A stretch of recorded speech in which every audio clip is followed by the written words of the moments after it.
menjelang bergulirnya Championship 2025-2026 pada September mendatang. Jajaran pelatih Sumsel United mulai menerapkan program latihan mingguan dengan intensitas tinggi. Periodisasi latihan dirancang untuk membentuk ketahanan fisik, kekuatan otot, dan kemampuan pemulihan pemain mengingat padatnya jadwal kompetisi musim ini. Kita kan udah minggu pertama, head coach, Coach Neil dan coaching staff itu udah mendesain periodisasi. Karena sepak bola Coach Neil ini filosofinya vertical direct.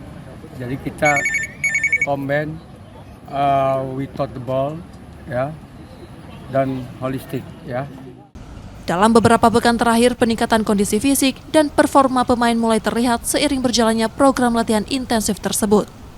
Nur Muhammad, Kompas TV, Palembang, Sumatera Selatan.